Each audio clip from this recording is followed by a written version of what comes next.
So as we wait patiently for Dan Quinn's presser at 3:30 p.m., where he gives us a major update on quarterback Jaden Daniels' health moving forward, I will be going live for that. So as soon as Dan Quinn goes live, I'm gonna be over here live on the channel reacting to what he says because it's such a big press conference.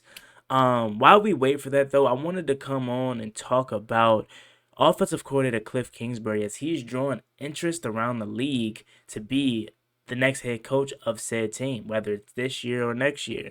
And it got me thinking, like, we really got to enjoy Kliff because he probably won't be here much longer. Before we get into today's video, make sure you guys do me a favor, like this video, subscribe to the channel if you're new, and turn on post notifications so you get notified when I upload new videos like this to the channel. Want to roll to 8,000 subscribers, so that'd be greatly appreciated if you haven't reached that goal as soon as possible. Thank you so much. Alrighty, let's get back to it. So, it had me thinking yesterday.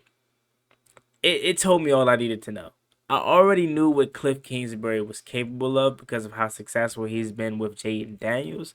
But for Jaden Daniels to go down and for Kliff to still cook and we master 40 points, I get it. It's the Carolina Panthers. But we still put up 40 points with our backup quarterback. That got me to thinking, man, Kliff probably ain't going to be here too much longer. Now, in my honest opinion, though, guys, even though I don't think he's going to be here much longer because he may get a offer that he doesn't want to resist in a sense, or maybe that urge comes back to want to become a head coach again. We never know what is really in the mind of Kliff Kingsbury. He can tell us what he wants us to hear, but we don't really know what he's thinking between his ears. In my mind, I'm like, maybe he doesn't want to go back to be a head coach. He's already collecting head coach checks from Arizona, and he's having a fun time just being an offensive coordinator. He doesn't have to worry about, the whole team. He doesn't have to worry about, scheduling meetings and, just doing everything, defensive meetings, special teams meeting, being the head guy. That could be overwhelming for an offensive guy that just wants to worry about offense. So in my head, I'm like, Kliff doesn't want to become a head coach again. But that's the same thing I thought about Dan Quinn when he was a defensive coordinator in Dallas. I said the same exact thing. I said, man, Dan Quinn is one of the best defensive coordinators in the NFL, still making great money, have his defense playing at a high level, having success. He doesn't want to become a head coach anymore. He's perfectly fine in Dallas. And then what happens? He is Washington's head coach. So that's the kind of feeling that I could see. It would not surprise me if that's how Kliff Kingsbury is moving. But I also, for my fandom and for my sake of my team, because I don't want him to go anywhere, I'm hoping that he wants to he wants to stay offensive coordinator, and we just pay him as offensive coordinator. But I feel like this league, you don't stay stagnant for too long, so I could definitely see Kliff Kingsbury moving up. And hopefully this becomes a factory in Washington. If that's the case, hopefully the next guy behind Kliff could step up and keep the train moving, because Jaden Daniels is going to be here for 10, 15, 20 years. So obviously he's going to be here. Can we still have the same kind of offensive scheme so it doesn't be too much of a drop off when Kliff becomes a head coach, similar to how it was with Kansas City? So hopefully if Kliff gets a job in the next year or two as as a head coach, if he does in fact go down that route, maybe Tavita Pritchard could be next up for an offensive coordinator job, maybe Anthony Lynn, who knows. But I had to come on and talk about Kliff because he has been nothing but a godsend. The only thing that I have an issue with Kliff is the red zone offense. I think sometimes we get too cute. Like last week getting too cute versus Baltimore, I can understand if that was the case, if we were to get cutesy down there, because we don't have Brian Robinson, so we got to figure out other ways to score. But given the fact that you had your bulldozer, your bell cow back yesterday, the red zone offense still is a little bit concerning to me, and the statistics shows is we're not that efficient in the red zone as we should be. But I feel like that's the only issue that I have with him. We put up 40 points with our backup quarterback. You guys understand, if Jaden Daniels played this game and he was healthy, we would probably put up 60 points on the Panthers. He would have had 4 or 5 touchdowns, would have won offensive rookie of the week yet again. So it, for me, just speaks volumes to how good Kliff Kingsbury is. And I could definitely see him being a head coach again. I don't want that to be the case, but I could see him getting an offer that he doesn't want to turn down. You got vacancies coming up here. You got the Jets already looking for a new head coach. I could see a team like Jacksonville firing Doug Peterson. I could see the Saints moving on from Dennis Allen. I could see Mike McCarthy being canned. And there's no way Mike McCarthy isn't canned after this season. Am I right? I could see the Bears. I know how good they've been thus far, but let's say this season falls off the rails and they miss the playoffs.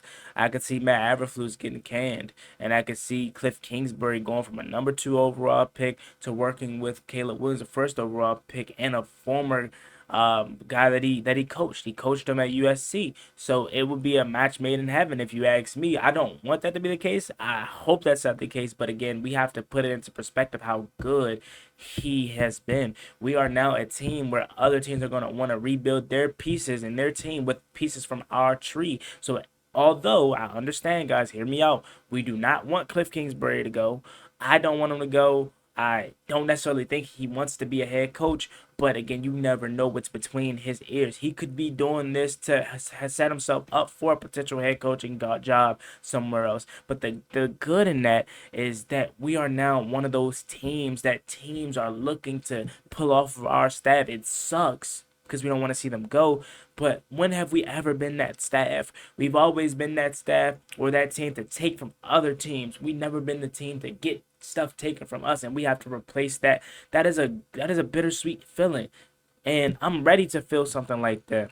Okay? I don't want him to go, but if he's going for a good reason, it's like a proud dad. It's like a proud parent. Seeing your kid go off to college or seeing your kid take that next step. It's like, man, we really did that. We were the reason, or we were a big part of the reason that this kid grew up the way that he did. The Washington Commanders, a big reason as to why Kliff Kingsbury could potentially get a second opportunity as a head coach if he wants to go down that route again. Kliff probably just wants to focus on offense, and I could just be, thinking about other things. But there's a reason why his name has been circling around the streets in the NFL world as a potential next head coach, because the numbers that we are putting up are crazy. We have the largest point differential in the NFL. We just put up 40 points with our backup quarterback. When Jaden Daniels is in the lineup, the offense is obviously at its top shape. And this is just year one. He did sign a 2-year deal, so we could be having him for one more year, and then he could probably go on. But hopefully Kliff extends. Hopefully Kliff just wants to be an offensive coordinator. But we do have to prepare ourselves now. Maybe we didn't have to do this if the offense wasn't so successful as it was. But the fact that it's so successful with a rookie quarterback, and then you throw in a backup in there, and it's pretty much no fall off. Like, there's no way that no other teams around the league is looking at this and not looking at Kliff Kingsbury and saying, "Hey, man, I wouldn't mind having him here to rebuild my program or to reestablish or recalibrate this program." Kliff Kingsbury could be on a Dan Quinn kind of thing, where it's like, I know what I messed up on in my first time being a head coach. I know I probably was a little bit immature. I probably wasn't necessarily ready, but sitting behind all these coaches, one at USC, then going to the NFL with Dan Quinn, Anthony Lynn, the star-studded coaching staff, learning more and more from them and how to prepare and how to be a head coach. Maybe I'm ready for my second opportunity. That's the reality of the situation that we're in, that could be a possibility. I know we're going to cross that bridge if it in fact comes, but I wanted to come on here really to give Kliff Kingsbury his flowers, because he has been nothing but amazing for us. He looks way much more comfortable than he did as a head coach in Arizona.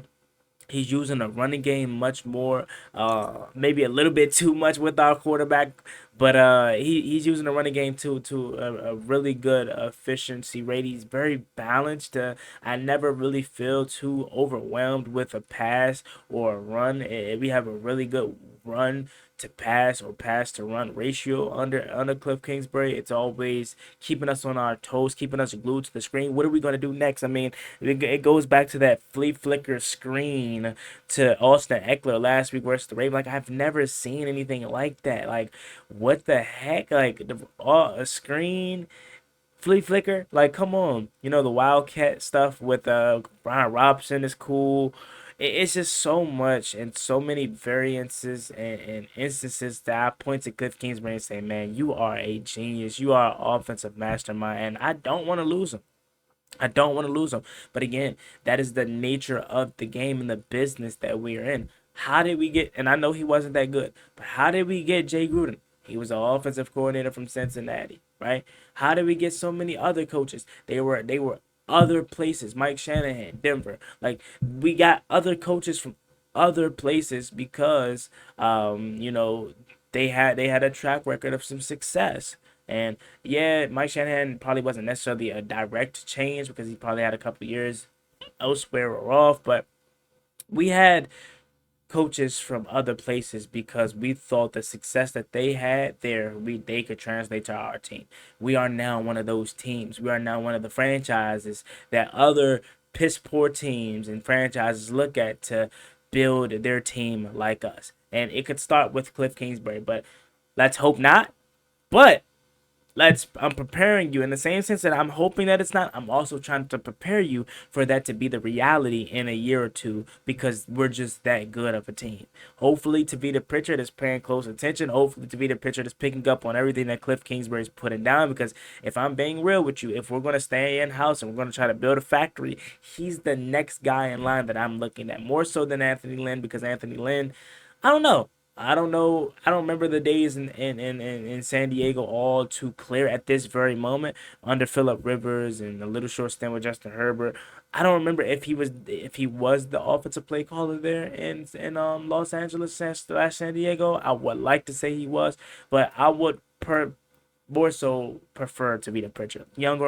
Younger has a direct impact and direct correlation in a day to day more so than Kliff Kingsbury may do to Jay Daniels because he's the QB's coach right now. So that being said, shout out Kliff.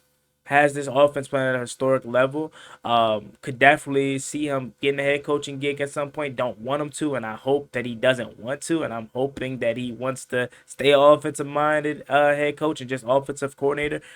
But you never know what these guys may see and think for their own job in life. So that being said, I'm gonna put this video up out. Make sure you like, comment, and subscribe to the channel. Turn on post notifications. Don't forget I'll be going live when Dan Quinn goes live. So we react to the news of Jaden Daniels' injury update together. See you guys on the flip side. As always, being boy Juan Gotti. Like, comment, subscribe. Let's watch Commanders. Peace.